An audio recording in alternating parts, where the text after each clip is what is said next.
Hello friends, I'm excited to welcome you to the session of callbacks. So today our topic of discussion is callback.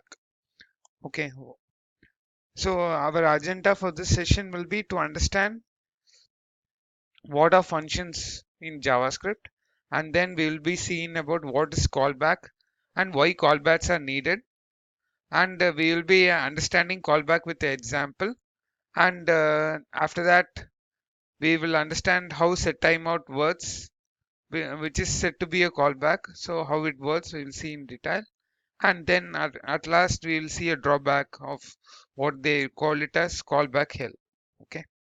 So our first thing is function as first value function. In JavaScript, we call functions as first value objects. Okay. If you take the data type of JavaScript, function object is said to be one of the data type. Okay, and function is said to be a first value objects. Okay, functions are said to be nothing but first value objects. So in JavaScript, understand very clearly, function is also a object. Okay, so in other languages, how you treat objects, same way you can treat functions in JavaScript. Okay, so why it is called as first class objects is it can be saved to a variable, it can be sent as a parameter to a function, and it can be returned from a function. So understand, you can send a function to another function as a parameter like this. Okay, like this, you can send a function as a parameter to another function. In this case, function variable is a function. Maybe I allocated it. See, to the function variable, actually I am passing a function, which is this one. Okay, this function1, while calling the func2, I am sending func1 as a parameter. So in function variable, the func1 will be available. It will be saved to func variable, and this function, the recipient function, which is the function2 function, can call the function which was sent to that function. So, and you can also very well return the same function which was sent to this function. So that's why we call function as first class objects in JavaScript. Okay, so this is one of the main thing you have to understand. Sorry about me, I just named it wrongly. So from this slide, what we understood is functions are also objects. As objects, okay, how you treat objects in other languages, you can treat the same with functions in JavaScript. So as you can send an object to another function, you can send a function to another function as a parameter in JavaScript. Okay, so next, coming to our next topic, what is callback? Callback or nothing are just functions which are sent to as parameter to another function. Okay, so to make you understand with the example, what we saw now, this func variable, this function one is a callback function now. Okay, because it is sent as a parameter to another function which is the func2. Okay, the function which is sent as parameter to another function is called simply as a callback function. Okay, this is callback. Okay, and why callbacks are used? So this, the recipient function which was fun2 in our example, will be calling this callback after some work is done for it. Maybe in case of set timeout, after the time is elapsed, it will be calling the callback function, that is the func1 function. Okay, the third point we will understand it later. Okay, so then coming to our main topic. Okay, so why we need these type of functions in JavaScript, why not in other languages, and why only in JavaScript, why we need this. The basic reason is JavaScript is single threaded. You can't create another thread for JavaScript. It has only one thread and it has only one single stack. So that's why we JavaScript programmers are recommended to make all the processes asynchronous as possible, because when you make it synchronous, you are making the thread to when you are make all the things as synchronous, you are actually accumulating the time is accumulated by that process, so no other things can assume the accumulate the main thread. So let me explain with you a example with the example. So let me open Chrome. Okay, we'll open a Chrome. So we have a Chrome here. Okay, now we are able to press this buttons. Okay, because that single thread of JavaScript is still available, so we are able to press this buttons. Okay, but the moment if you make you consume that thread completely, this will become unresponsive. Okay, if I execute some for 1,000 times, let me do that. I just will maybe 1,000 times is enough. I plus plus console log I. I'm just doing that. Moment when I execute this, this process, this for loop will be consuming the main thread completely. So the main thread will not be available for anything, for the user pressing a button or anything. Okay, understand?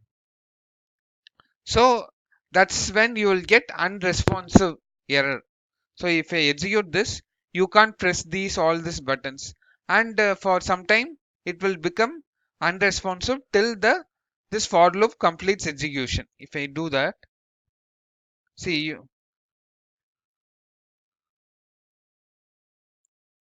maybe I will give it 10,000 or how much I gave.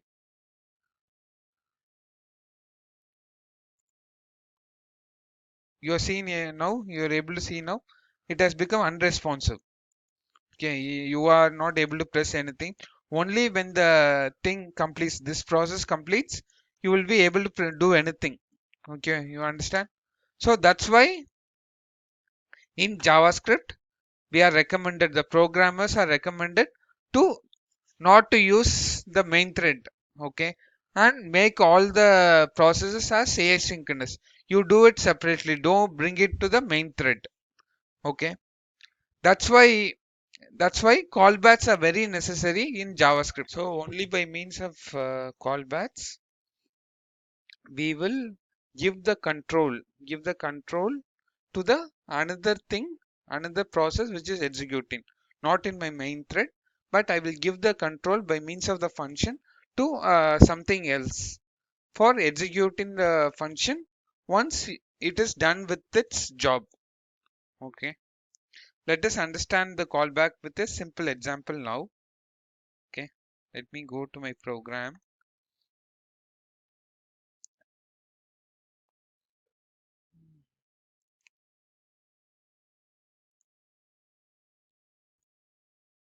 So simply what a callbacks is something, it is just a function. To reiterate what I said, it is just a function which is sent to another function.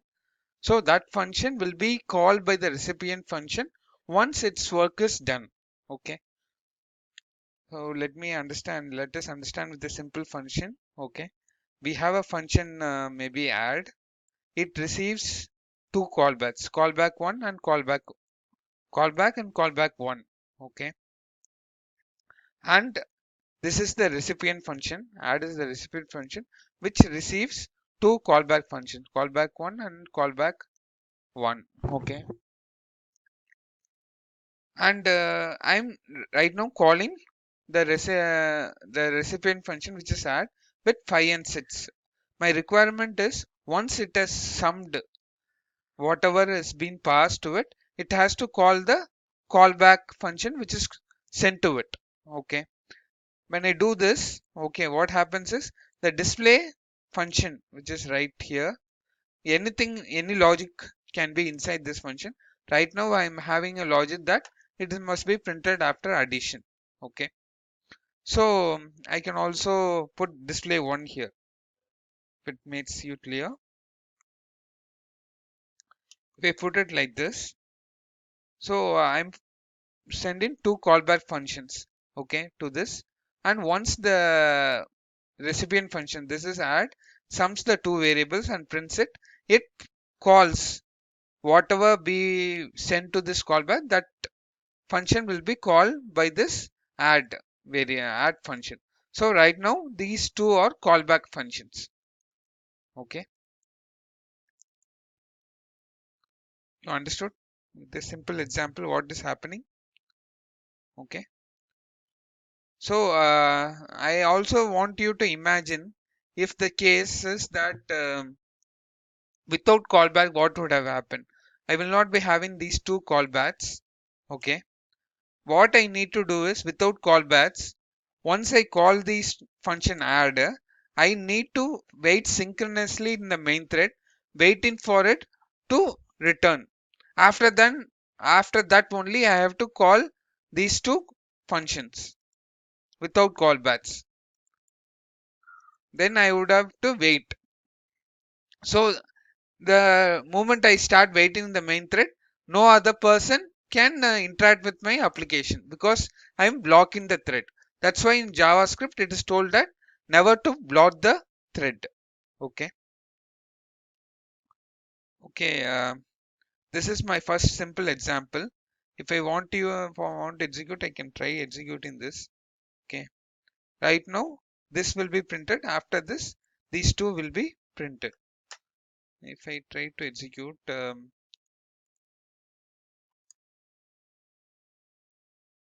node callback.js. So you are able to see the first being getting this. After that, these two are getting printed. I have not saved it. That's why even though I'm commented, it is working. I will uncomment to show you the result.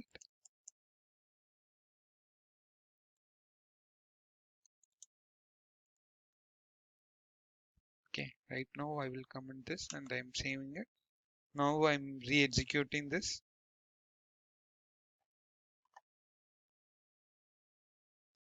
Sorry for this.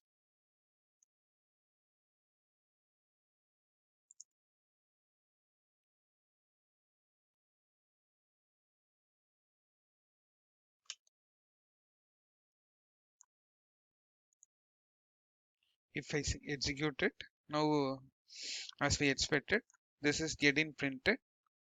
After that, these two callbacks are getting printed, that getting called by the recipient function, that is the add function is calling these two callbacks. Okay, whatever function is sent to it, it will call back. It will simply call those functions. So that's why it is called as callback functions. Now let us understand the same thing with set time mode, which is very is one of the very famous callback function. Let us try to execute with set timeout. Okay, everyone would have come across set timeout in JavaScript. It is simply a to set timeout. We are actually simply passing a callback. Right now, this is a callback. Okay, let me make it to make it more clear.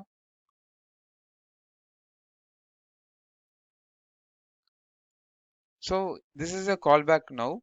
Okay, so this is a callback now, and I'm also sending the extra parameter to set timeout to wait, after which it will call this callback. So set timeout is a function which will call the callback function after the 1000 seconds elapses. 1000 millisecond elapses in this case. So here the set timeout is basically a browser function. It is a browser API function. So we simply give the function which it has to execute after 1000 milliseconds, and we give it to it. Once it will have a internal thread, after 1000 seconds is elapsed, it will call the function which was sent to that. Okay, we will not be do once we call this function, that's our job is done. Once the time elapses, it will be it will call that function. It will not we will not be anyway involved with that. We just simply give the control to it to call it after 1000 milliseconds. So you can imagine here, if you don't have a callback function, we have to wait for set timeout to return so that we can call this function. So I hope you understand what is a callback, importance of callback function. Okay, this is one example. Okay, here if I want to execute, I can also even execute. Hope I will save it now and I will execute it. So you can see after 1000 milliseconds, that function, this function is called by set timeout. Okay, it is simply a callback function. You can also, if you this is confusing for you, you can also make it like this.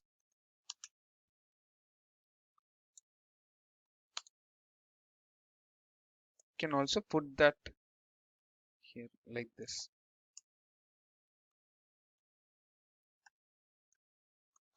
Okay, now also if you execute also, you will get the result. Okay, after 1000 milliseconds, this hello is getting printed.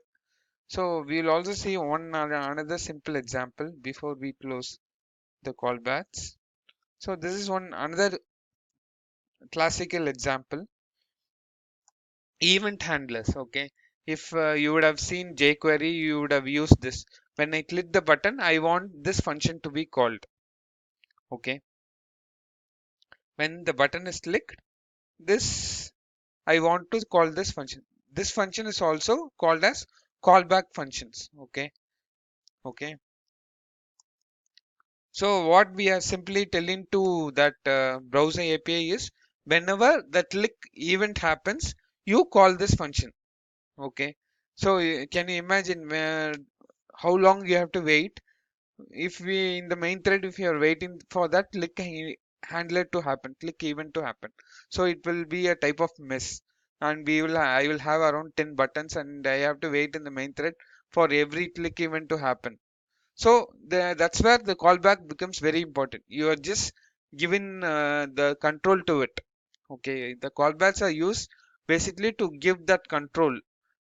I'm basically given the function it has to execute once something happens. In this case, a button click. Okay, so here also you can do it like this.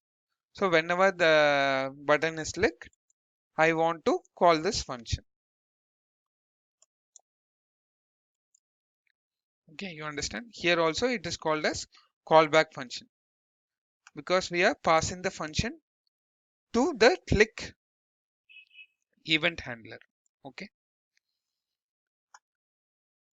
so this is what I have about callbacks, and we will see about the drawbacks of callback. Till now we were seeing why callback and everything. Callback has its simple problems, like we have a problem. They used to call it as callback hell.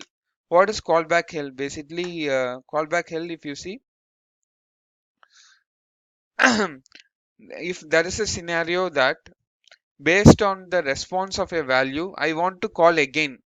Maybe I'm first doing HTTP GET. Okay. Based on the response of HTTP GET, I want to do another HTTP GET.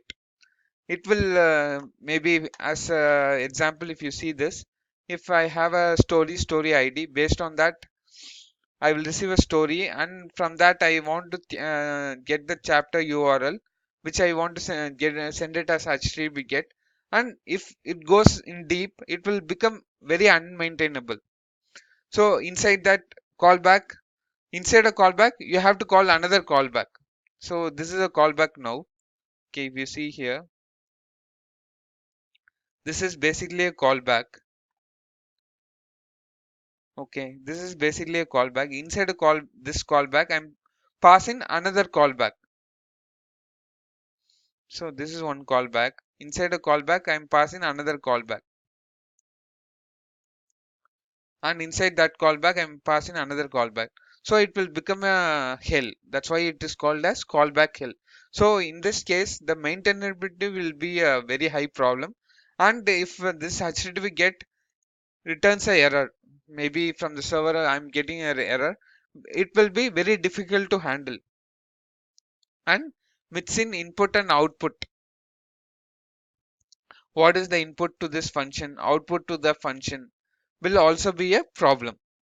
Okay, so you can't in callback it is not very easy to handle error as we do it in promises. If you know about that, we get then fail case, those things we are not easily able to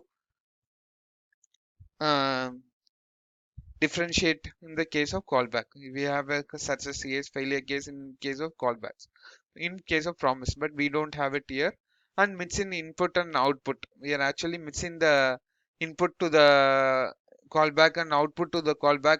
It is not easily, will not be easily able to differentiate. Gives us callback. This led to the evolution of promises, which will be seen in the next session, which I will be posting. So this is about callback hell, and the next one is we'll just see about the takeaways from the session. So understand functions, callbacks are nothing but functions which are sent to another functions. So without callbacks, would have been very difficult to achieve asynchronous in JavaScript. As I told you, without callbacks, you have to anyway wait for it to return to do any whatever you want to do. But with callbacks, we are sending a function to a recipient function to do once it work is done. In this case, we need not wait for that function to complete its work. It may take 5 minutes or 10 minutes. We need not care. I am saying once you do that work, you call this callback. So after calling that function, I'm no passing the callback function. I know where cared about when it will call that function. My responsibility is just pass the callback function to the recipient function. That's it. There are as there are certain drawbacks in callbacks, minor drawbacks, which led to the evolution of promises. Okay. Thank you guys. Hope you understood. I will be putting videos, at least 2 videos per week. So to get the benefit out of my videos, kindly subscribe. I will be also adding promises in some time. Thank you.